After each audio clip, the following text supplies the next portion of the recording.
Hey guys, Nikhil here from Home Banao. In this video, I want to tell you about the most important development which will happen in the home automation space going forward in 2020 and the next decade, which is connected IP.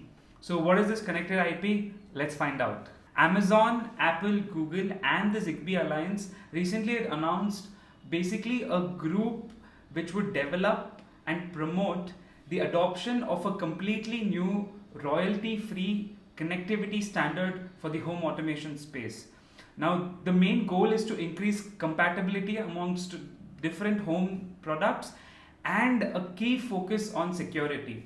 Now, the Zigbee Alliance board member basically has companies like IKEA, Legrand, NXP, Samsung SmartThings, Schneider Electric. I mean, a lot of the companies which you would expect to build home automation products, including Philips as well.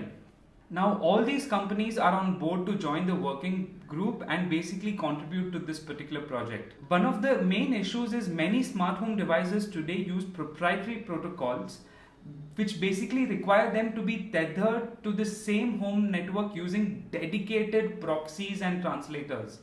By building upon an IP, some of these devices may instead be able to connect directly with standardized networking equipment. Now, the project aims to basically improve the consumer experience and by trying to use different smart home products that aren't necessarily compatible with each other.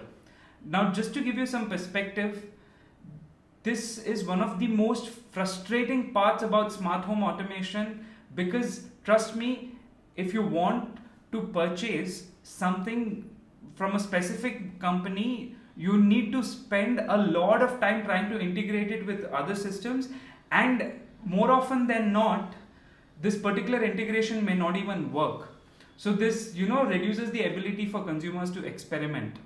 Now imagine that if you had to buy a USB printer and each printer had its own proprietary USB port, and to use that particular printer you had to get a compatible USB port, install it to your laptop or computer and then use that USB printer. I know, it's really stupid, but hopefully going forward in the next decade it won't happen anymore. Think of this, the connected IP which these companies are working on is going to be a universal, simple gateway, proxy, interface, whatever you'd like to call it. If this works, developers, manufacturers, and of course consumers like you and me will have a much better experience trying to use home automation and ensure that their homes are now future-proof.